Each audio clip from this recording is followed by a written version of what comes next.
சீமான் வெளியே வந்திருக்கிறார் அப்படின்ற தகவல் கிடைக்கப்பட்டிருக்கிறது. சீமான் வெளியே வரக்கூடிய காட்சிகளை நம்ம பார்க்குறோம். கிட்டத்தட்ட 10 மணிக்கு அவர் இந்த காவல் நிலையத்திற்கு உள்ளே போனார். கிட்டத்தட்ட 11:30 மணி ஆயிடுச்சு. 1.5 மணி நேரம் இந்த காவல் நிலையத்தில் அவர் இருந்திருக்காரு. 1.25 மணி நேரம் அவர் விசாரணையை மட்டுமே எதிர்கொண்டிருக்கிறார். 63 கேள்விகள் கேட்கப்பட்டிருக்கு. அவரோடு ஒரு வழக்கறிஞர் உள்ளே இருந்திருக்கார். காவல்துறை தரப்பில் 2 பேர் இருந்து இந்த விசாரணை நடத்தியிருப்பதாக தகவல் வருகிறது. இன்னும் சில நிமிடங்களில் அவர் செய்தியாளர்களை சந்திக்க இருக்கிறார்.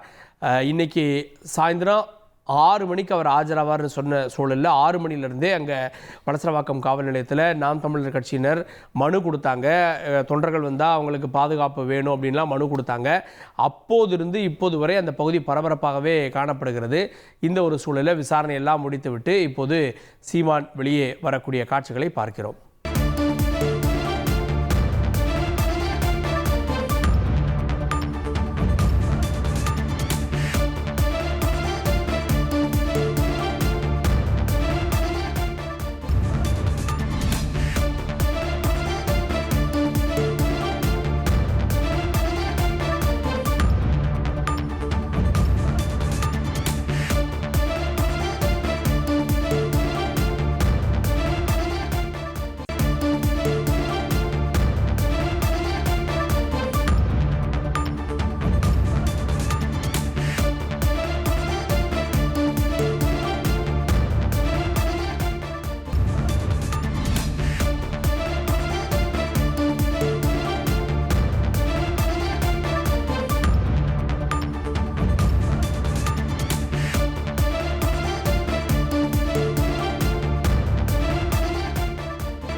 செய்திகளை உடனுக்குடன் தெரிந்து கொள்ள உடனே சப்ஸ்கிரைப் பண்ணுங்க.